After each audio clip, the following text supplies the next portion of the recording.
Assalamualaikum warahmatullahi wabarakatuh. Waalaikumsalam warahmatullahi wabarakatuh.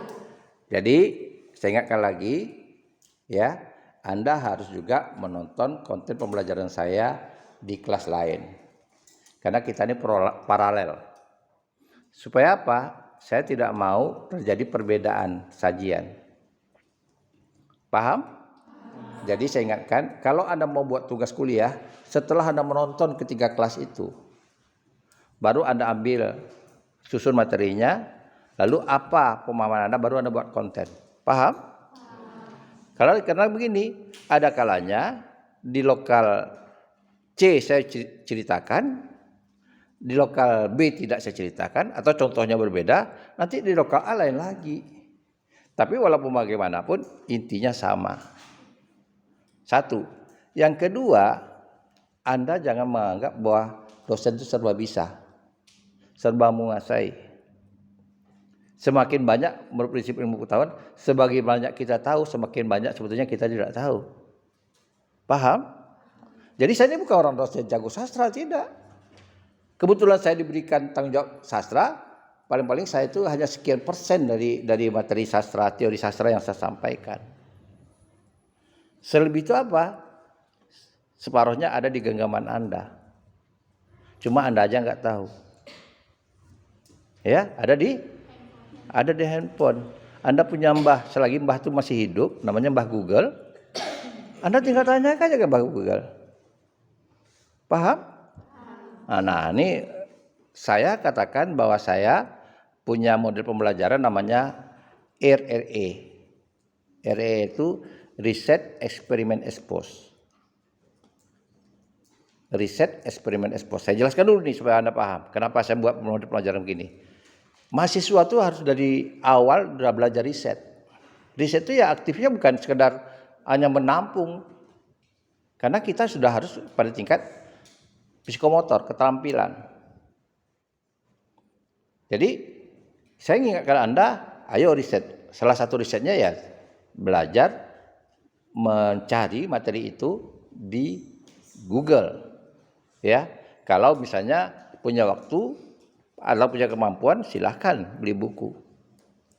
Kalau punya waktu, silahkan masuk anggota perpustakaan. Bukan berarti kita tidak masuk ke perpustakaan, boleh. Tapi yang tercepat sekarang, sebagai awalnya, kita masuk, ya itu dengan cara kita mencari di Google. Paham?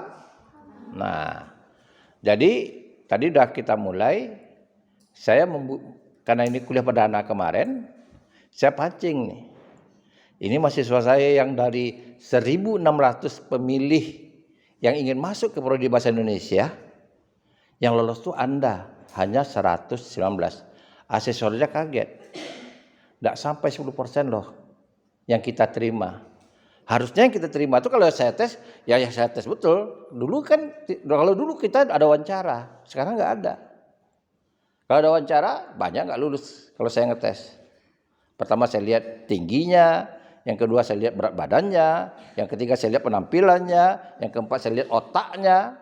Syarat guru loh. Apa mau kalian diajar oleh guru yang bodoh? Atau karena punya anak atau punya adik, gurunya bodoh. Harus selektif. Ya. Tapi bukan berarti tampang itu, ya mau jadi guru ya tampangnya harus menarik.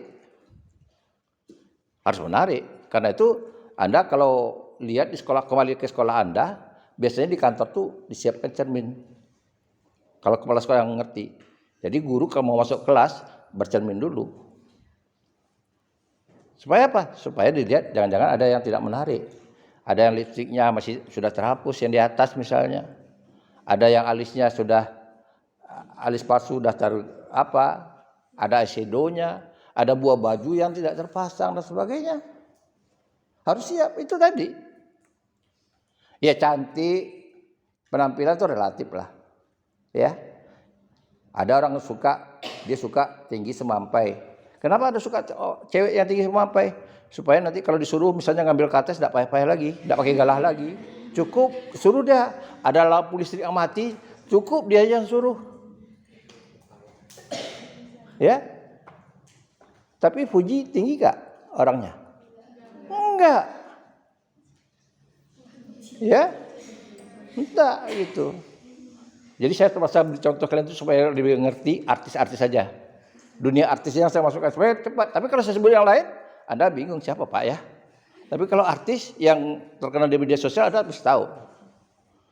Baik, jadi itu ya.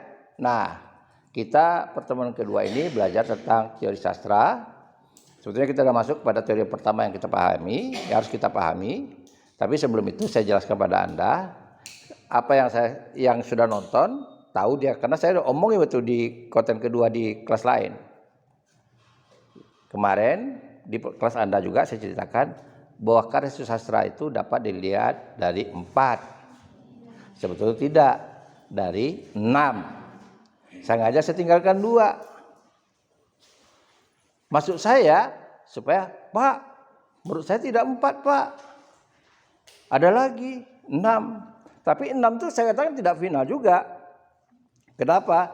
Ilmu sastra itu dinamis.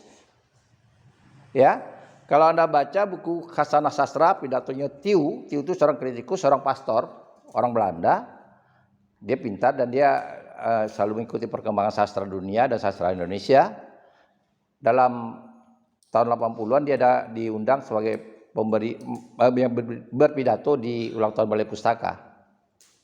Di pidatonya dibukukan, judulnya buku Khasanah Sastra Indonesia. Kalau Anda jumpa bukunya warnanya kuning kunyit. Warna bukunya saya masih ingat. Ya, dia bilang begini, guru yang terberat itu bukan guru matematik, bukan guru eksak. Yang terberat itu adalah guru sastra. Apa? Kenapa terberat guru sastra? Karena dalam sastra itu tidak ada kepastian. Tidak ada kepastian. Yang ada apa? Yang ada keberanian guru. Yang dituntut itu keberanian. Tentu keberanian bukan keberanian buta. Keberanian dengan argumennya. Paham? Pahamnya di mana? Kalau kita belajar matematik, 1 tambah 1 ya 2. Siapa mau komplain? Ya. Siapa yang mau komplain? Tapi dalam sastra tidak begitu. Orang bisa tafsir ke yang lain. Oke.